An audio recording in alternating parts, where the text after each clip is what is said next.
Let's get this party started. Coverage tight, spotlight on tomorrow. Who you with? Trust, you'll be delighted that you followed. At Phirst Contention, the invention. We debate sports, of course we should mention. What's that? We cover games, we don't play suspensions. We 100, so if your star's missing, we let you know your squad surely gone fishing. We never fish though, no, not our motto. We sport on deals, on court, on fields. The victors, the vengeance, the legends, latest invention. Phirst Contention. I said, hola, senors and senoritas. Welcome to another episode of Phirst Contention. I am your boy, Marvin S. Banks, here with the T.Y. Sosina. Salutations, folks. Another great episode in the works. As you can see, we got a bit of the Black Monday in the league. But first, let's kick it over to Steve over in Shed's Block. What's going on, senor? Yes, what's going on, my brothers? Thank you for the introduction. Hello, ladies and gentlemen. Strive higher every day. Let's have some fun in Shed's Block. We're going to have a good show. Let's go, fellas. Thank you very much, Steve. All right. The end of the regular season in the NFL is here. Similar to how excited we were about the college football playoffs, Wildcard weekend is among us. So, let's start out with Saturday's early game. The Arizona Cardinals visit that NFC South representative in the Carolina Panthers. So the NFC South champion Carolina Panthers. I'm going to take Superman Cam. Whoa, Cam. I think the Panthers are definitely starting to get their stride back. Jonathan Stewart here, a running back, is definitely adding a new element to this team. The defense is starting to look like the old defense of last year that was ranked second in the league. I'm going to take Carolina with Ryan Lindley or Logan Thomas starting at quarterback. They better off calling Kurt Warner to come in. Everyone's probably going to call me a broken record because, again, you have to feel for the Cardinals. What else can they do? They don't have a quarterback. A great defense, but like you said, Carolina's defense is back in stride, and I think in this round you take the better quarterback. Cam Newton's facing a stout defense, but I think if he can't pass it, he'll be able to move the chains a few times and keep him going. That defense is starting to show a lot of leaks, though. That defense is starting to show a little bit of tread tires.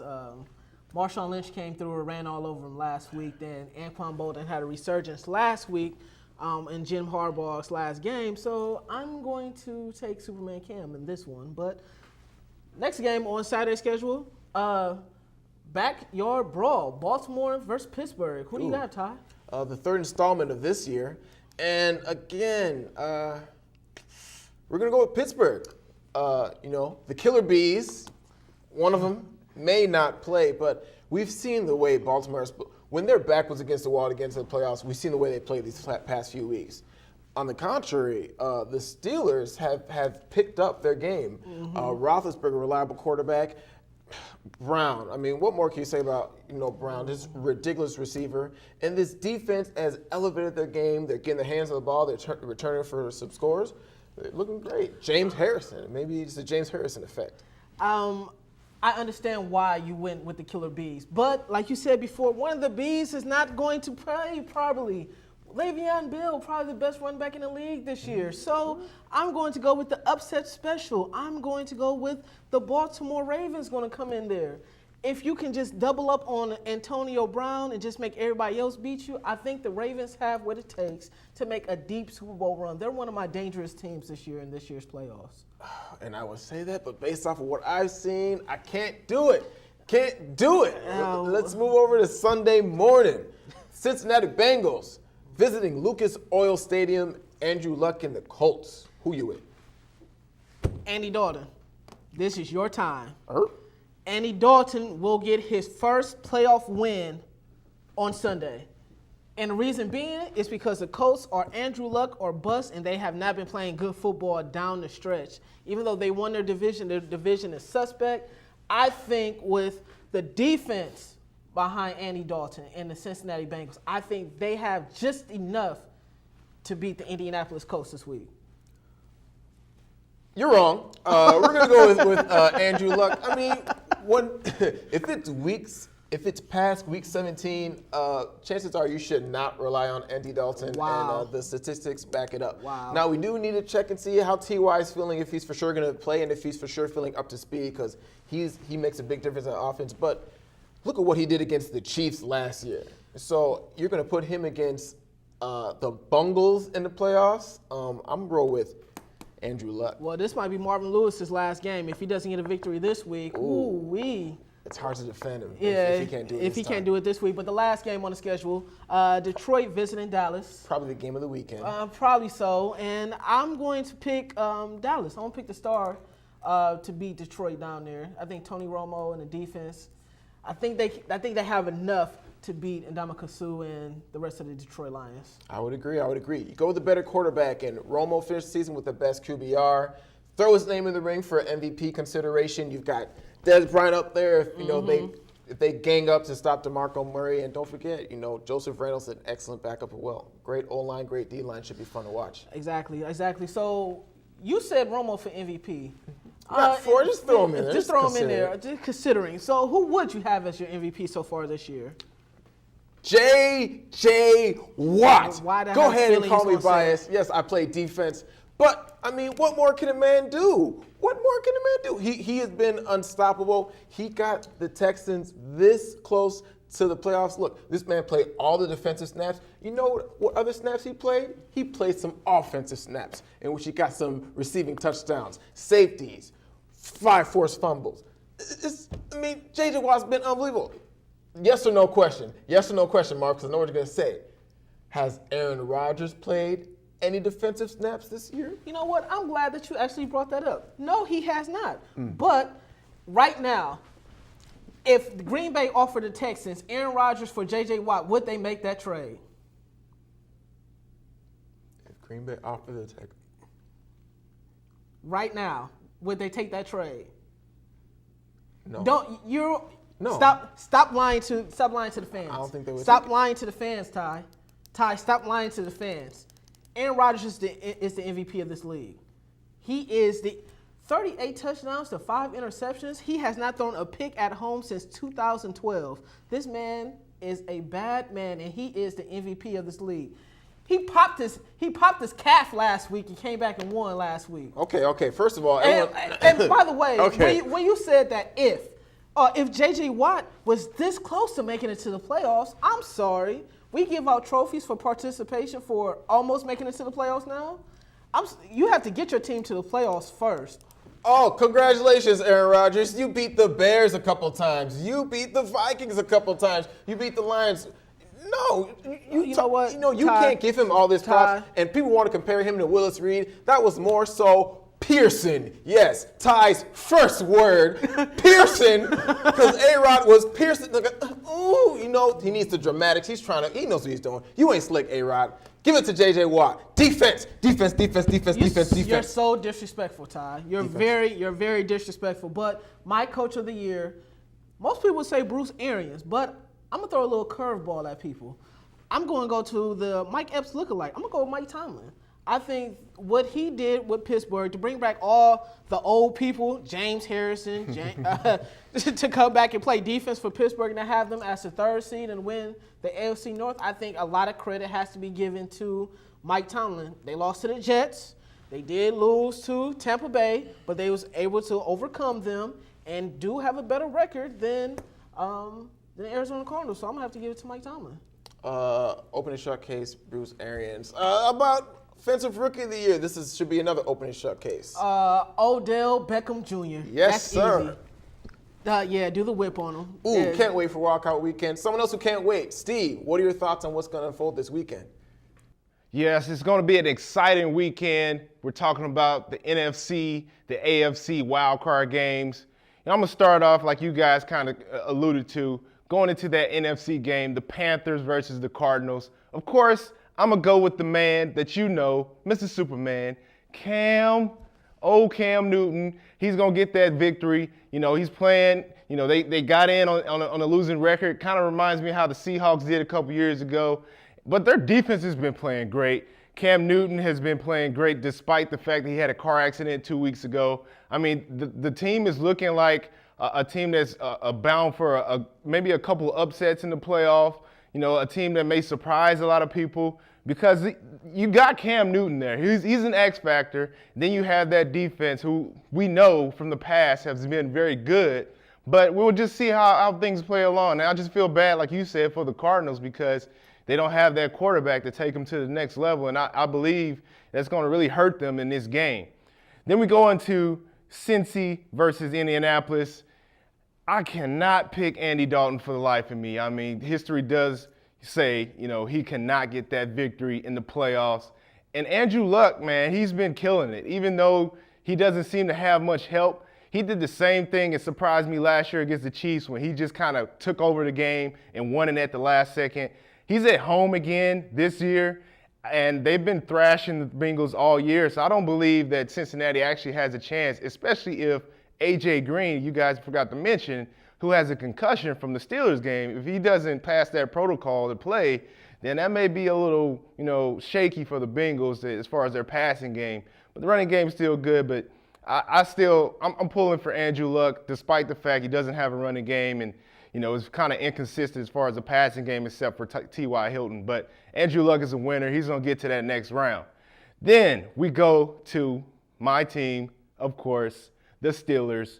You're talking about MVPs. You're talking about bumblebees. You know, I think these guys have been killing it as far as the offense goes. Le'Veon Bell, Antonio Brown, Bryant, Big Ben. I mean, we've just been really clicking on offense, and it's been very exciting to watch. Even with the defense, you know, we have some players that have been coming out and making plays out of nowhere that, you know, just been kind of killing it for us. And I commend Mike Tomlin for just taking us to that next level. I'm a little shaky just because Le'Veon Bell may or may not play. He has a hyperextension knee, but the Steeler inside of me is telling me we're going to pull this off just because Baltimore has bad luck against us in the playoffs. Either way it goes, we always have their number, you know, and they're coming up to Heinz Field. You know, we're going to have a game plan prepared whether or not Le'Veon Bell plays or not, but we're still having a competitive edge to kind of get that victory, I believe. And I can't pick Flacco against Big Ben at Heinz Field. And that's that. I mean, bumblebees, we're going to win the MVPs. You can talk about our jerseys all you want to, but I think we're a dark horse in the playoffs, especially if we get this victory. I think we'll be the only team in the AFC that can go to New England and actually get a victory. So remember that. You heard it here first. All right, and then the last one, of course, we're talking about the Cowboys. Tony Romo has been killing it this year, despite my belief that he's a horrible quarterback. I still kind of believe it's not proven yet. I mean, they're in the playoffs. I congratulate you guys for making it that far. Your offense, Dez Bryant, throwing up the X. You know, he's been doing a good job. DeMarco Murray's been killing it. But I just still can't believe the Cowboys. I'm sorry. I feel like the Cowboys and the Lions are kind of similar in the way that they have a quarterback that's really good sometimes and really bad a lot of times. And then they have a wide receiver who's a beast. And it just seems like they can't always put it together. But I feel like Detroit may have an upper hand in this game simply because everybody is always watching the Cowboys. And I just feel like they're going to do something to mess up this game at the end. And Detroit's going to pounce on it and get that victory to move on to the next round. I'm sorry, Cowboys fans, but I don't believe you yet. Back to you guys. Thanks a lot, Steve. Thanks. We appreciate the input. I know that you're probably going to pick your Steelers and hopefully they'll win another Super Bowl, but I doubt that they will. Let's go to a dark day on Monday.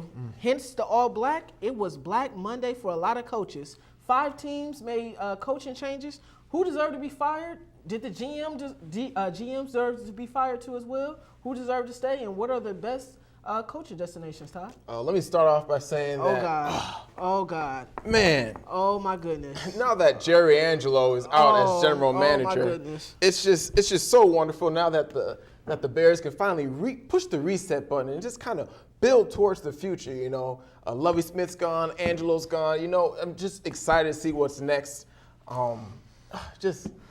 Just great move, Chicago. Just happy that, you know, they were able to make those changes at Hallis Hall.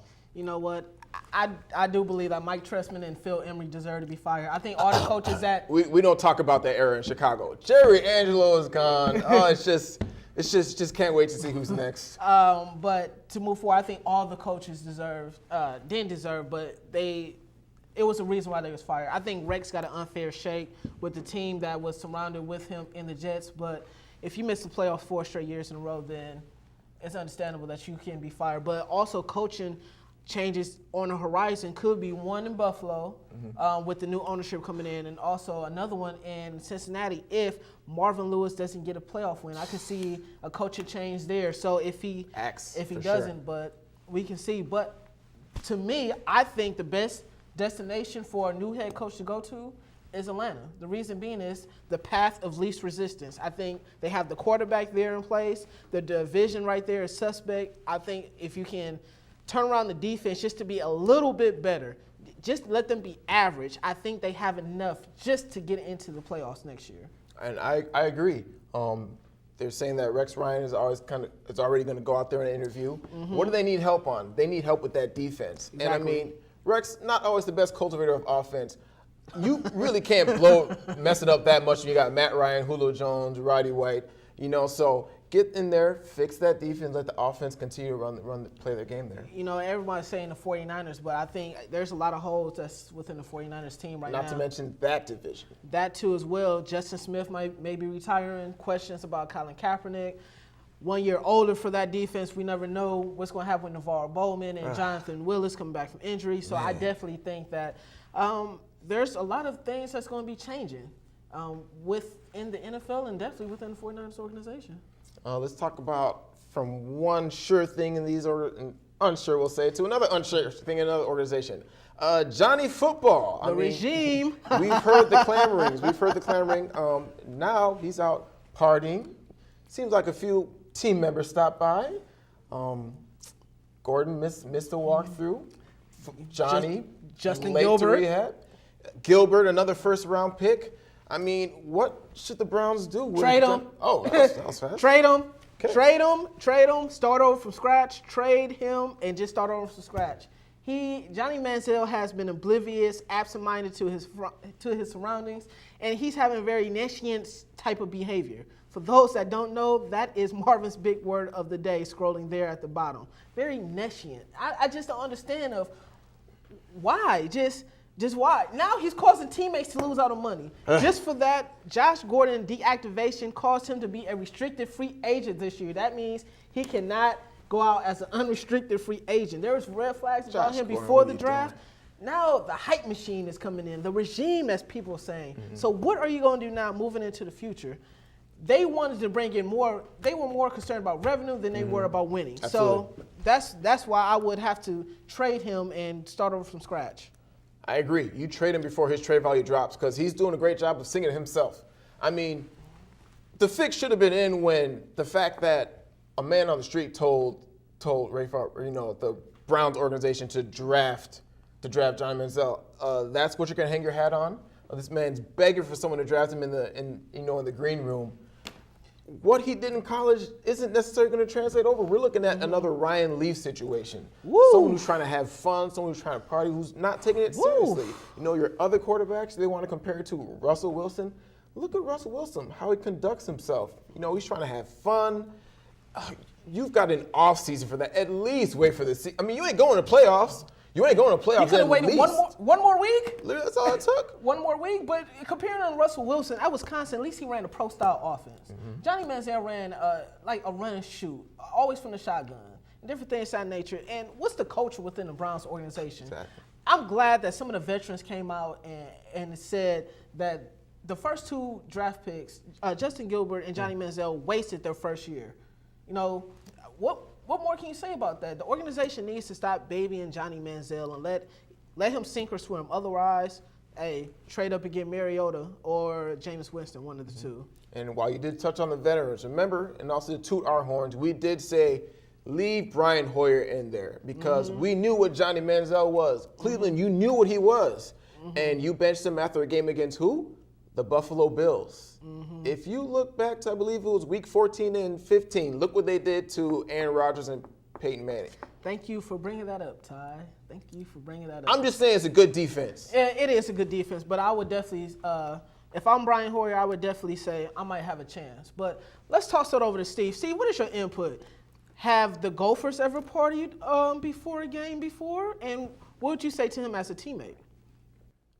Well, I can't speak to the locker room issues or locker room stuff that happens at the University of Minnesota, but I can say this, that, you know, there are players who go out, who do things, who have to do a certain type of regime or something that they're used to every week.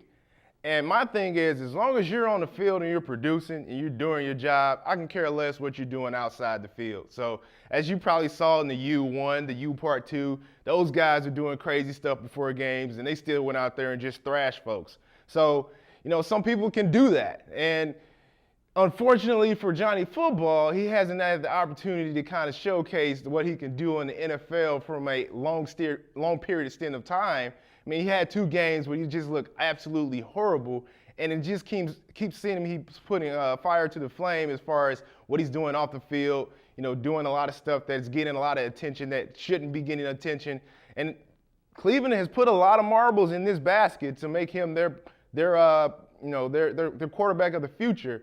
But Johnny Football has not actually come up and arose to the situation yet. It seems like he's talking the game, but he's not walking the game right now. And I'm not saying that it's over for him. You know, you guys are talking about trade him already and stuff like that. I don't think you should do that as of yet. I mean, obviously, you know, he's still doing some bonehead stuff. He's a rookie. You know, he's Johnny Football. He's been living this lifestyle for the longest, and it's going to be hard for him to change it, especially when you got LeBron James in Cleveland now, and Cleveland's supposed to be like a nice city or a hot city for athletes. You know, Johnny Football is going to try to be Johnny Football. But the thing about it is, I think the coaching situation and the players in the locker room will have to talk to him and say, hey, man, we understand that you have this lifestyle that you live. You know, you like to go out and have fun. You're a young kid. But at the same time, at the end of the day, we need you to produce for our team. You know, we're trying to win games. We want to make sure that we're successful on the field. So as long as you're doing your job here, we don't care what you do on the outside. But the thing is, you can't do things that affect your teammates, like get your teammate Josh Gordon suspended, your other teammate missing meetings. You know, stuff like that doesn't happen from your leadership, from your quarterbacks. So Johnny Football, take heed to that. I hope you learn a lesson throughout the rest of this off season so that next year maybe you can kind of bring yourself back together and give yourself an opportunity to play at this level. Because I believe you have some talent, but you just got to work on it, man. You just got to work on it.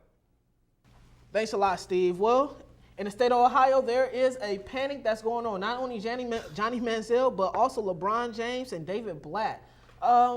Would David Blatt survive his first year as head coach of the Cleveland Cavaliers, Ty?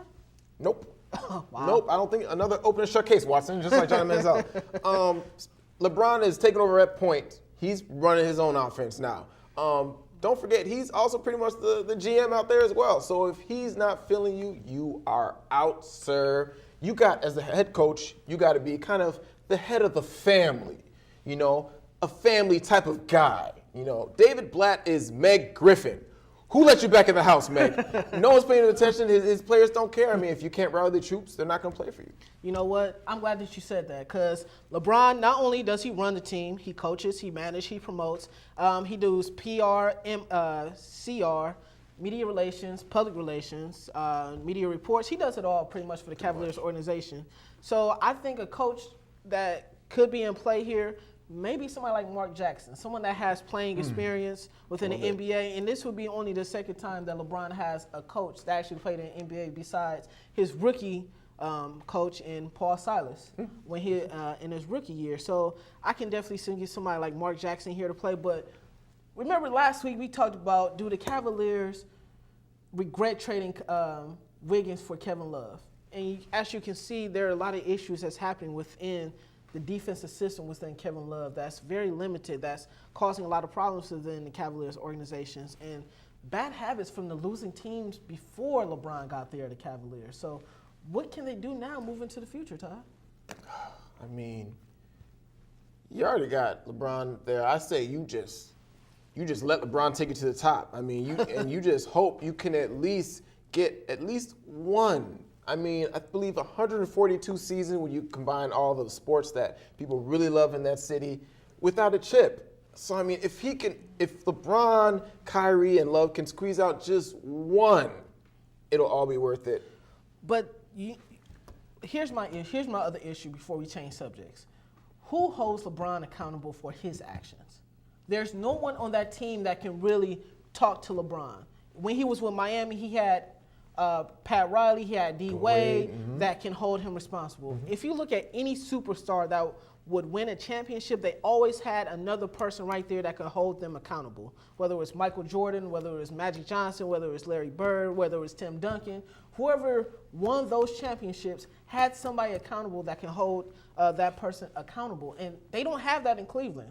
LeBron doesn't have anyone that can hold him accountable for his actions. So, I mean. Hey, I mean, he made his bet. He's got to lay in it. Exactly so. Well, quick bonus here. Minnesota's playing the University of Missouri in the Citrus Bowl.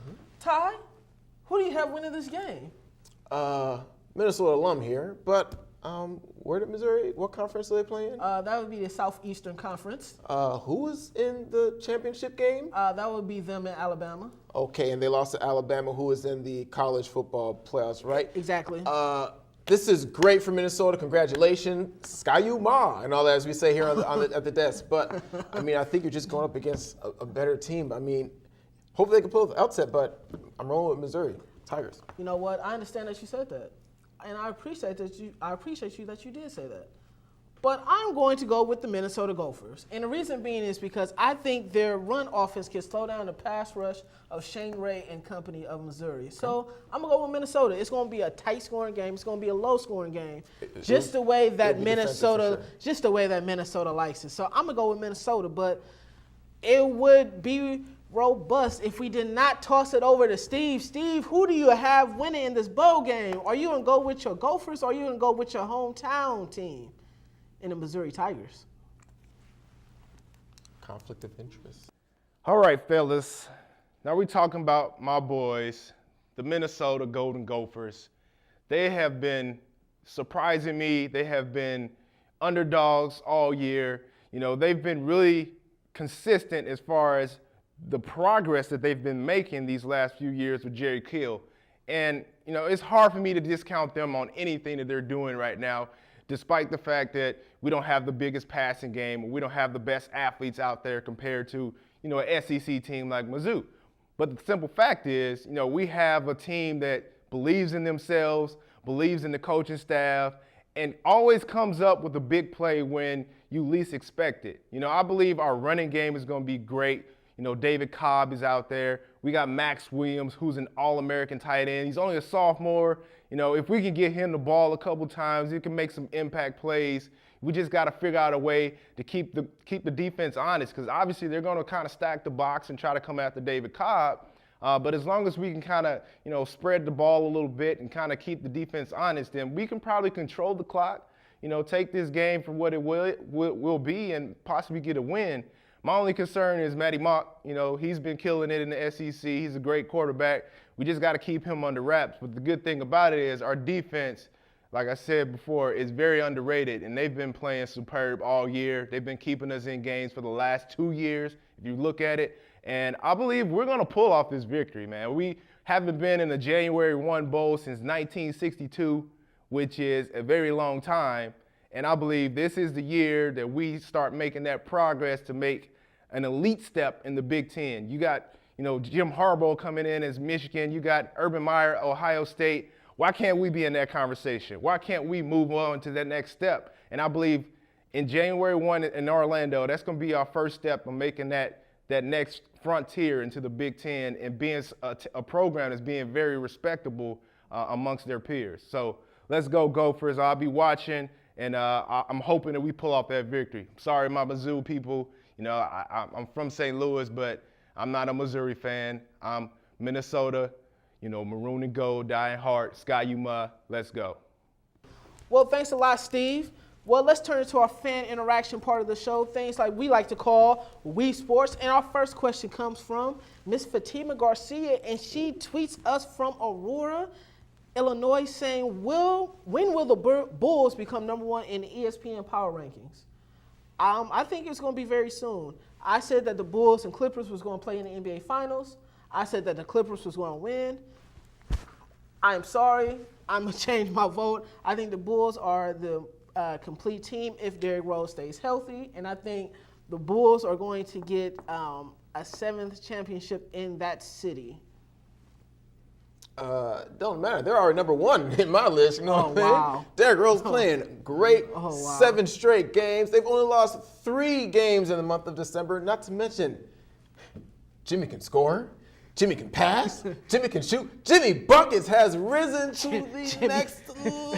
Jimmy Buckets. Jimmy Jeffrey. You know he got his game from Milwaukee, right? And that's fine. Where does Milwaukee get their game? Milwaukee. Oh, that's unfortunate. We see how that's worked out. Let's move on to the next question. So disrespectful. HLWD, looked it up, short for Hollywood. Asked us, thoughts on the conference realignment in the NBA? I think the NBA should stay right there where they are.